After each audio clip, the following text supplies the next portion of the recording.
బ్రిటిషులకు ముందే క్రైస్తవ మతం భారత్కు వచ్చిందా? బ్రిటిషులు రాకముందే క్రైస్తవులు భారత్లో ఉన్నారా? ప్రాచీన కాలంలో భారత్కు వచ్చిన విదేశీ వ్యాపార మార్గాలు తెలుసా? దక్షిణ భారత తీర ప్రాంతాలలో ఏర్పడిన తొలి క్రైస్తవ సమూహాలు ఏవి?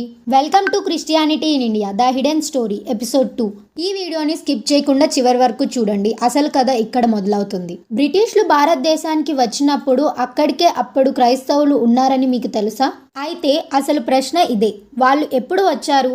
ఎవరు తీసుకువచ్చారు? మునుపటి ఎపిసోడ్లో మనం ఏం తెలుసుకున్నాం? క్రైస్తవ మతం బ్రిటిషర్లతో మాత్రమే భారత్కు రాలేదు. భారతదేశం ప్రాచీన కాలం నుంచే ప్రపంచ వ్యాపార కేంద్రం. వ్యాపారాలతో పాటు ఆలోచనలు, మతాలు కూడా ప్రయాణించాయి. ఇప్పుడు ఈ ఎపిసోడ్లో ఆ నిజాన్ని మరింత లోతుగా తెలుసుకుందాం.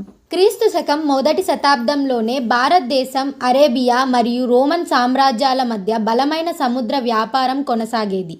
మిరియాలు, సుగంధ ద్రవ్యాలు, పట్టు కోసం భారతదేశ తీర ప్రాంతాలకు విదేశీ నౌకలు తరచూ వచ్చేవి. ఈ వ్యాపారం కేవలం వస్తువులకే పరిమితం కాలేదు, మతాలు, విశ్వాసాలు కూడా అదే మార్గంలో ప్రయాణించాయి. ఇక్కడే ఒక ఆసక్తికరమైన విషయం కనిపిస్తుంది. దక్షిణ భారత తీర ప్రాంతాలలో చిన్న చిన్న క్రైస్తవ సమూహాలు, స్థానిక భాషలు మాట్లాడే ప్రజలు ఉండేవారు. వాళ్ళు విదేశీయుల్లా కాకుండా ఇక్కడి ప్రజల్లానే జీవించేవారు. ఇప్పుడు అసలు ప్రశ్న ఇదే, ఈ క్రైస్తవ సమూహాలు ఎవరు స్థాపించారు? రాజుల, వ్యాపారుల, లేక మత ప్రచారకుల? చరిత్ర ఇక్కడే ఒక పేరును సూచించింది. ఆ పేరు చాలా మంది విన్నా పూర్తిగా అర్థం చేసుకోని పేరు.